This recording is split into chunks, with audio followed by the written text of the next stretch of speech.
Balita mula sa lalawigan sa bawat rehiyon ng ating bayan. Dito sa Ang Pilipinas Ngayon.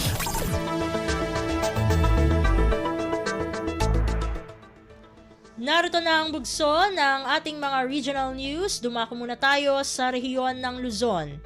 Solar-powered charging station sa PNP Lawag, inaasahang makapagbibigay ng power efficiency sa arawang operasyon ng nasabing himpilan ngayong mainit ang panahon.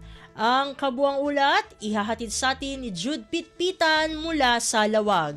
Kini daw ti PNP Lawag ti maysa nga solar charging station ang may instalar iti kwerpo da manimpod iti 1st District Congressional Office. Tinasaw nga request ket ipadalan kini ABC President RB Ablan. Kinuna ni Ablan at tinasaw nga charging station ket dakkelatulong kada iti kapulisan. Gaputa aring na agserbi da ito nga generator no awan kuryente. Ngem tinagdumaan da imbes a gasolina ti mausar kuryente manipod iti init ti usaranda. Malaksi iti datoy maikan pa iso dati alternatibo o pangalan ti libre kuryente tapno bumaba ti electric bill da. Inyarig ni Ablan ti Barangay 5 dito syudad ti Lawag nga adaan ti kasdoy nga pasilidad. Ano sa dino dakkel iti nakainutan da ti kuryente. May nagdidati kinid daw ni Vice Mayor Ray Carlos Fariñas amalaksid iti PNP. May requestan pa iti kapada pasilidad iti BFP tapno mamaminsanan ama ipaayan dagiti ahensya nga kasapulan iti daytoy nga equipment. Manipod iti syudad ti Lawag, Jude Pitpitan para iti Radyo Pilipinas World Service.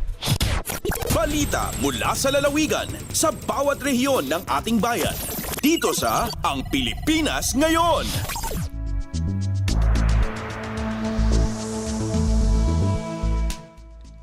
Inyong napakinggan ang ulat ni Jude Pitpitan mula sa Lawag.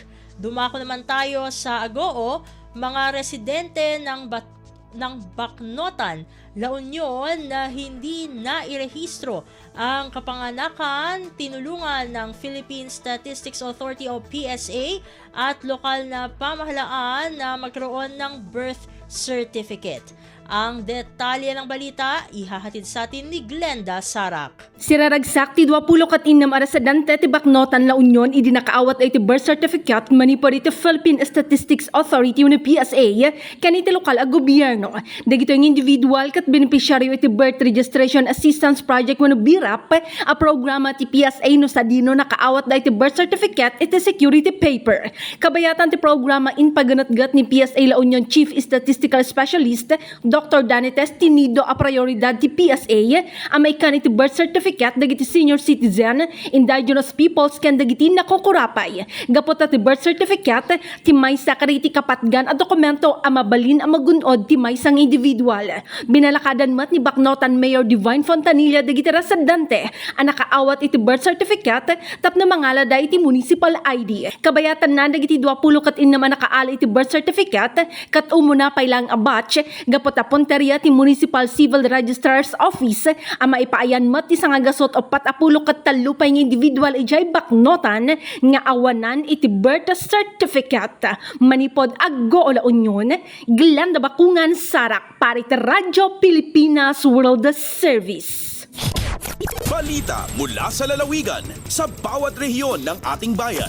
Dito sa Ang Pilipinas Ngayon.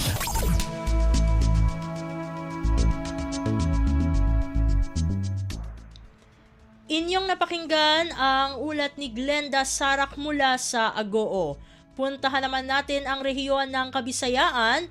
Barangay Health Check Program inaarangkada ng lokal na pamahalaan ng Borongan. Ang detalye ng balita, ihahatid sa atin ni Sok Aberia mula sa Borongan. Paday naging papatuman ng lokal nga pamunuan ng siyudad ng Borongan at Barangay Health Check Program. Ipinagyan City Health Office nga pinag-ori ang buhat na Barangay Sabang South ang siyudad ng Lunes, Abril 15. A Barangay Health Check Program in libre aton medical ug dental consultation, capillary blood glucose CBG taking, prescription updates ng libre nga medisina tika nga City Pharmacy.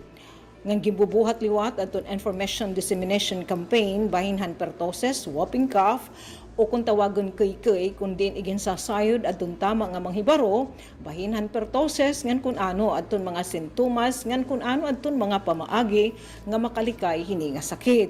Gintatagan pahindeon adton importansya han bakuna para han kabataan aber malikyan indamo nga sakit sugad han pertoses. Tikang syudad han Borongan so Caberia, Radyo Pilipinas, World Service. Balita mula sa lalawigan sa bawat rehiyon ng ating bayan. Dito sa Ang Pilipinas Ngayon.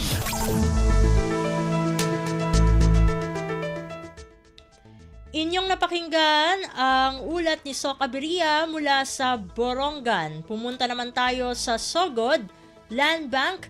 Nag-alok ng remedial actions para sa mga agrarian reform beneficiary na may delinquent loans. Pakinggan natin si Ruel Bugnos para sa kabuuang ulat. Ang Land Bank of the Philippines kon LBP nagtanyag og remedial nga aksyon sa mga agrarian reform beneficiaries kon ARB sa Eastern Visayas nga adunay mga past due account atol sa gipaygayon nga Local Project Management Committee kon LPMC first quarter meeting kanitong Abril 3 ning kasamtangang tuig.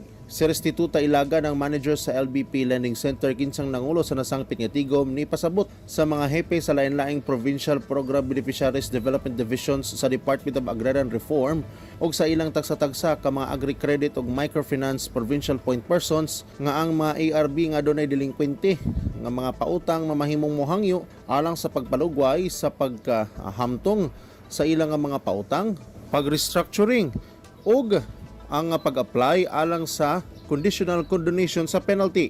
Hinuon iyang gipasabot nga ang ilang buhatan mamahimo lamang nga mohatag sa hangyo alang sa extension of maturity kung adunay balido nga rason sama sa pagtungha sa mga kalamidad. Sa susamang pamaagi ang conditional condonation sa mga penalty maaprubahan lamang kung ang nangutang mobayad sa kinatibukan nga principal loan o kinahanglang dili mosipyat sa pagbayad sa nahibilin nga mga binuwan nga bayronon kay kun dili ang condonation sa loan penalties ma-forfeit kini matud pa ni Ilagan. Mula sa Radyo Pilipinas Sogod, ito si Ruel Bugnos para sa Radyo Pilipinas World Service. Balita mula sa lalawigan sa bawat rehiyon ng ating bayan. Dito sa Ang Pilipinas Ngayon.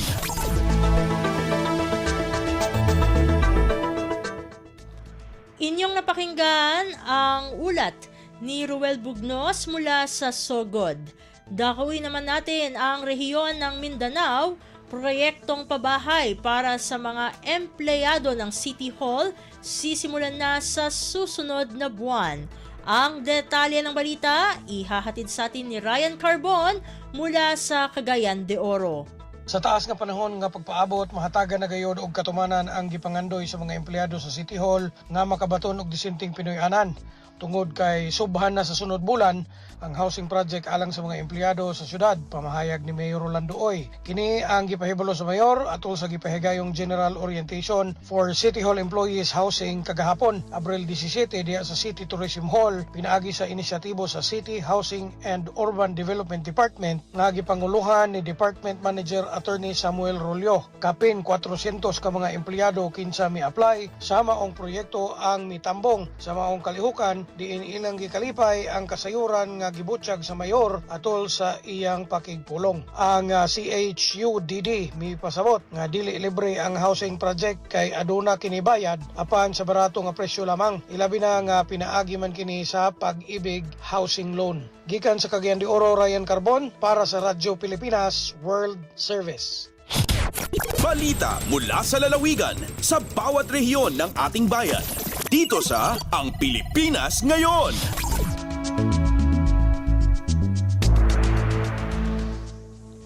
Inyong napakinggan ang ulat ni Ryan Carbon mula sa Cagayan de Oro.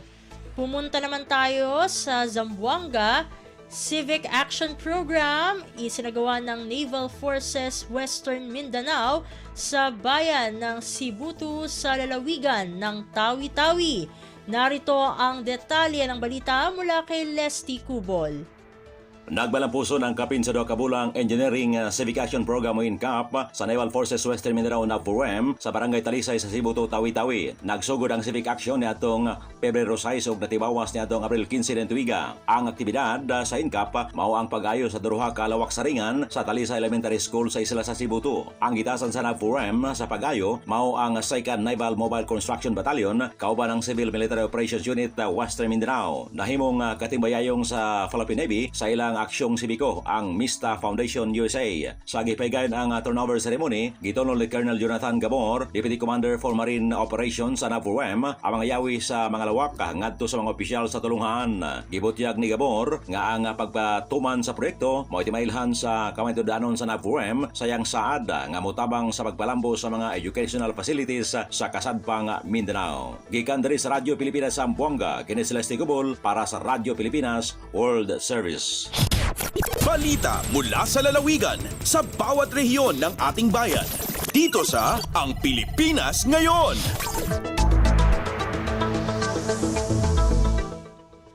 Inyong napakinggan ang ulat ni Leslie Cubol mula sa Zamboanga.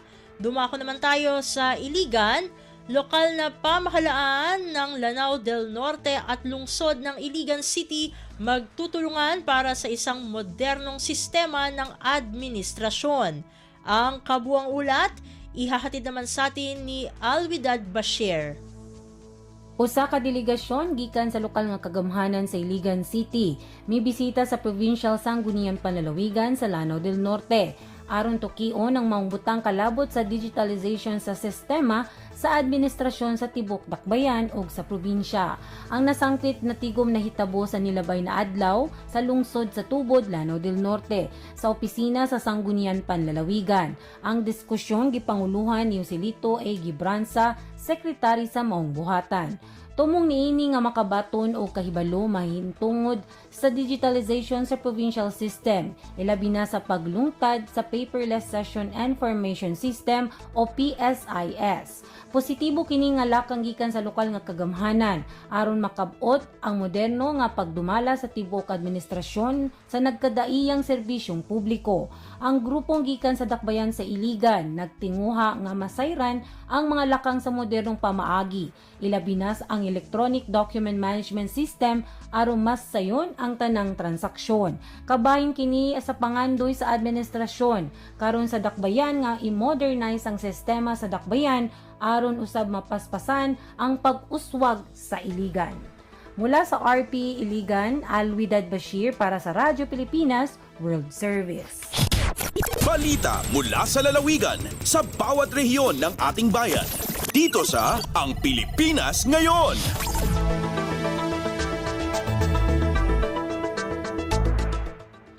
Inyong napakinggan ang ulat ni Alwidad Bashir mula sa Iligan. Dito na nagtatapos ang ating regional news.